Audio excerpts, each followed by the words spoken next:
Hi, and welcome to the Modern Persian Food Podcast. We are food bloggers, Bita Arabian and Bita Nazem Kelley, and we're here to share with you the rich flavors and fresh ingredients of Persian cooking and how to incorporate them into today's modern lifestyles. We're excited to introduce you to the flavors, tastes, and techniques we use, and also our own cultural stories and perspectives growing up in the U.S. in a Persian family. Thank you for joining us.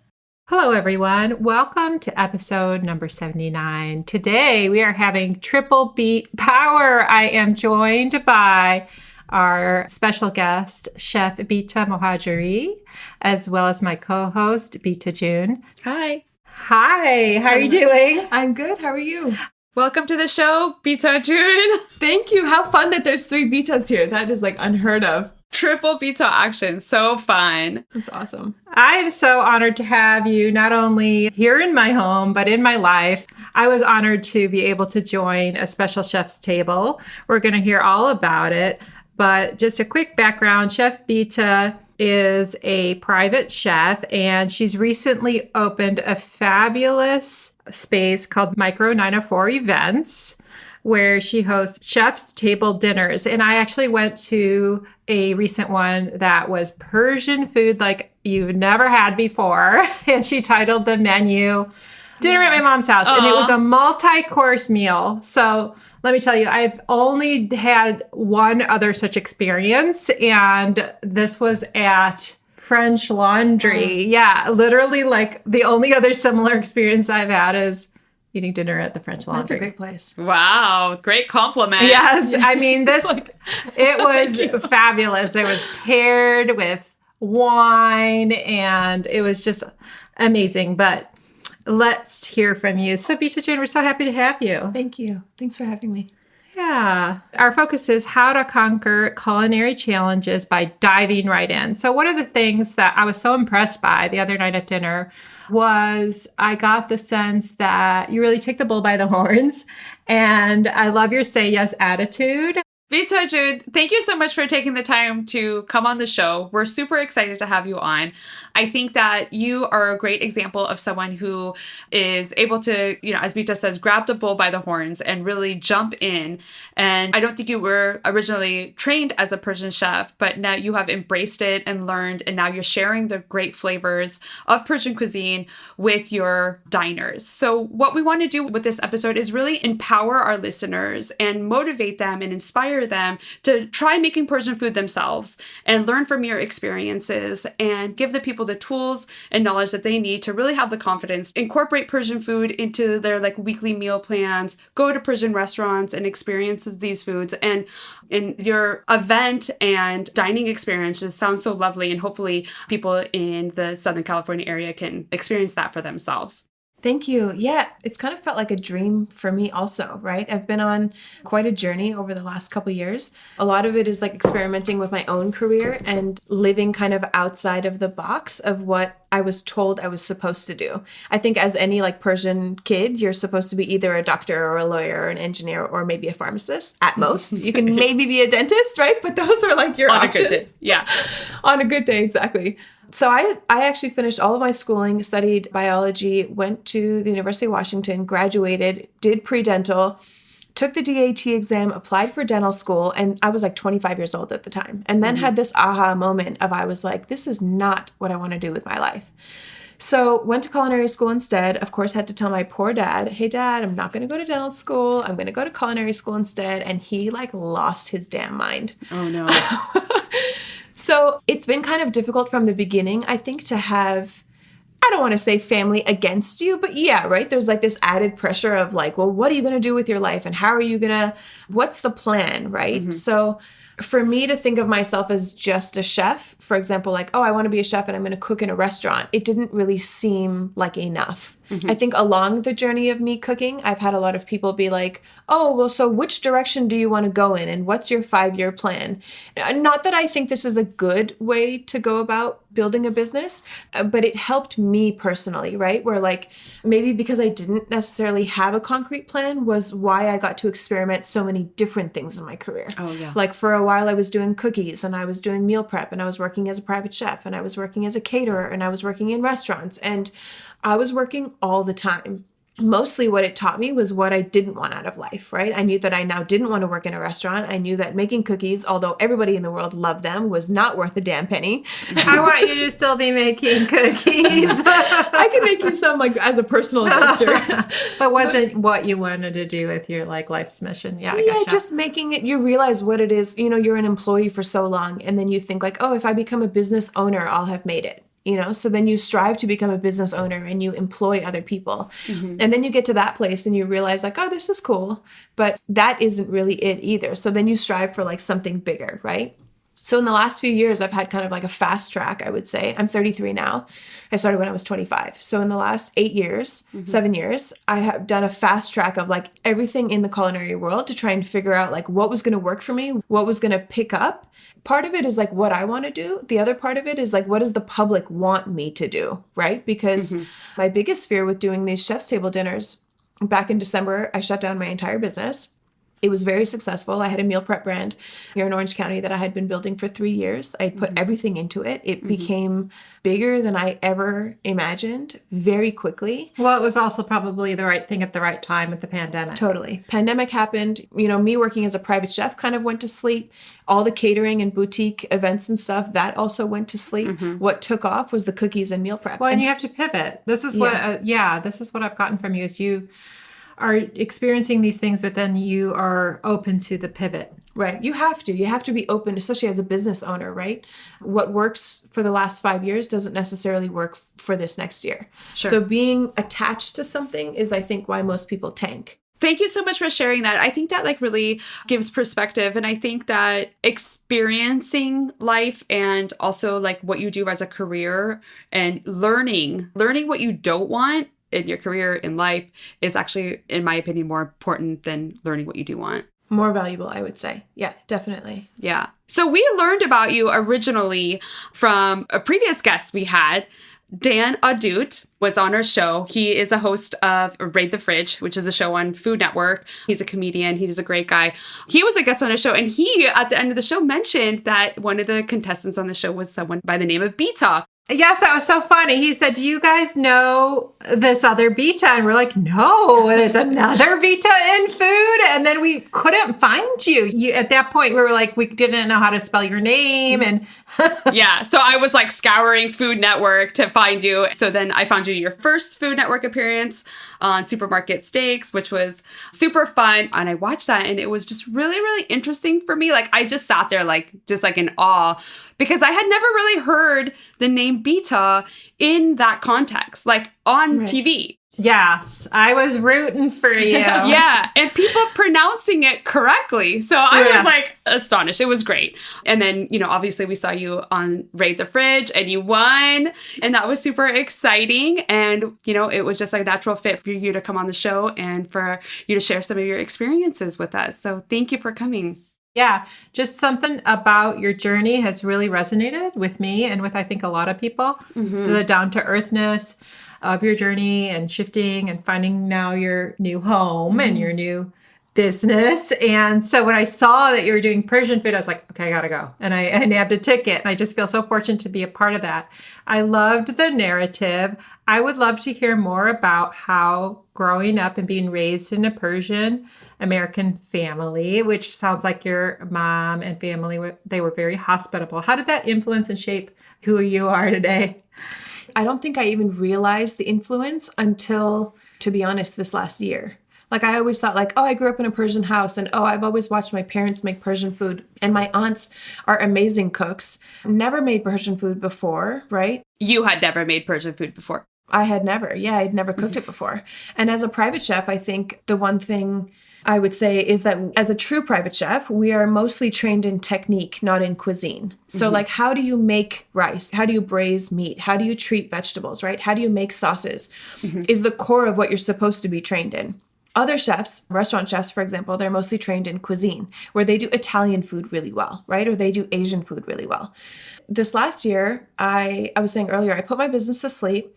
Was a very weird moment for me, right? Because it makes sense to put something to sleep that isn't doing well. But this meal prep business was in fact getting out of hand. It was growing so fast and it wasn't doing anything for me.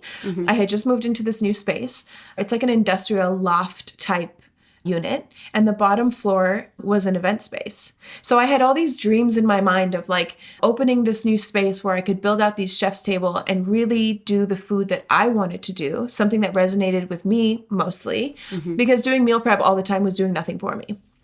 Anyways, come Christmas, I put the business to sleep, moved into this new space, and I was approached by a company who wanted to film a pilot for a show that's going to be pitched, I believe, to Netflix.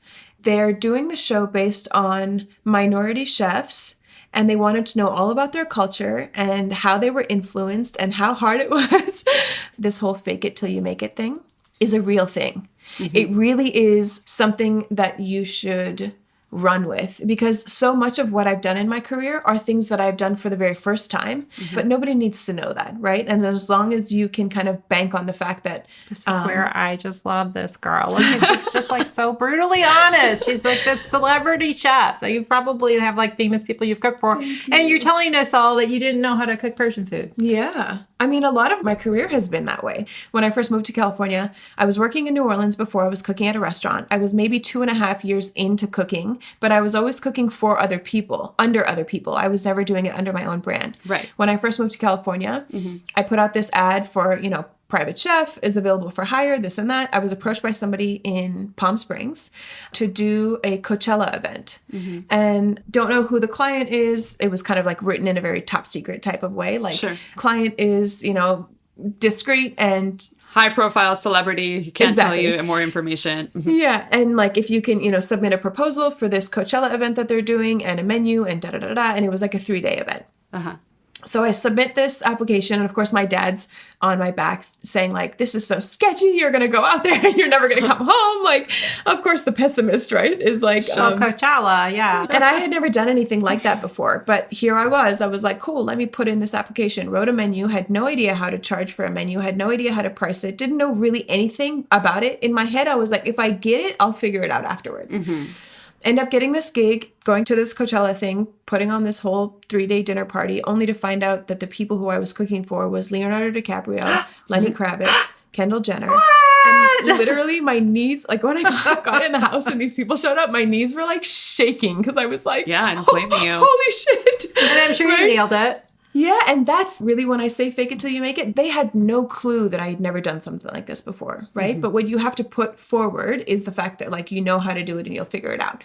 Similar, fast forward to this dinner that we just did, when they approached me and they said, we really want to showcase you being a Persian chef. In the back of my mind, I was like, yo, I'm like the whitest Persian. I thought that was me. I'm the blonde here. I'm like the most American Persian. I don't know how to make Persian food.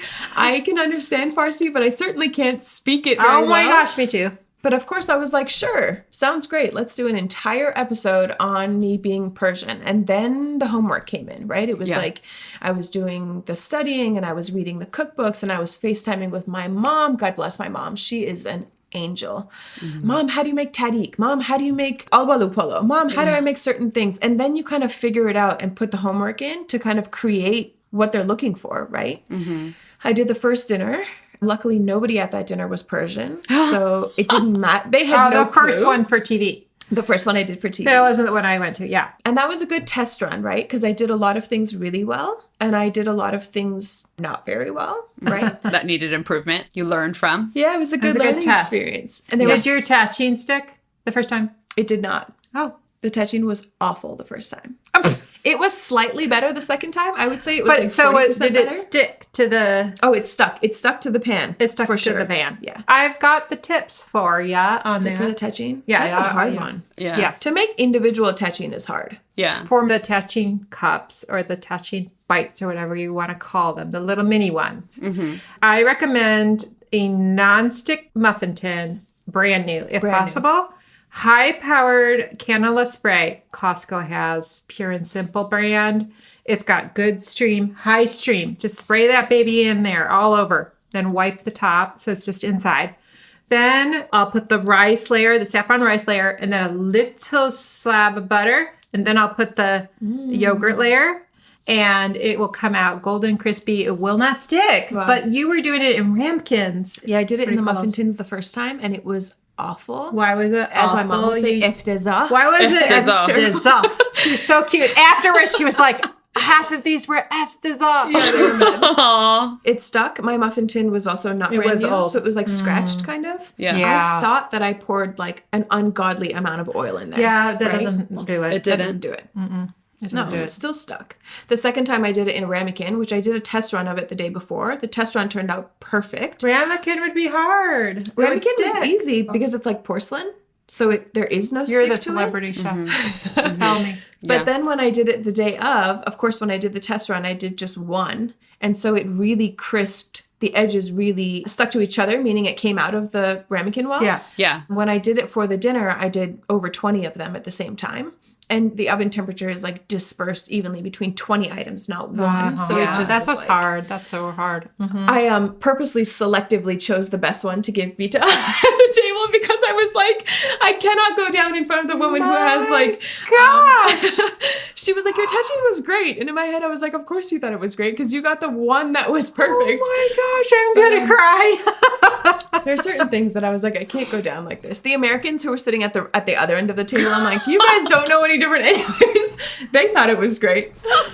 It was beautiful. To Bita's question about how growing up Persian influenced like where you are in your career and also entertaining and hospitality, I think that your exposure to all of these amazing foods growing up and the hospitality and also like the embracing of guests coming into the home and stuff like that, it just becomes kind of second nature, I think, to like entertaining, so that when you have these events, you're able to kind of really make people feel at home and make people feel special, even if the tagine is not perfect, that they're still really being able to get that sense of being a guest in your event space or in your home. Yeah, so you're a natural at that for sure. And that must come from your upbringing and your mama and Jin. And That's something, over the last 7 years that I've been cooking for other people. Many of them are celebrities. Many of them are high profile people. But I've spent so long being the silent chef in somebody else's home, right? So you're making all this food, you're presenting all of this food, but it's not about you or your story.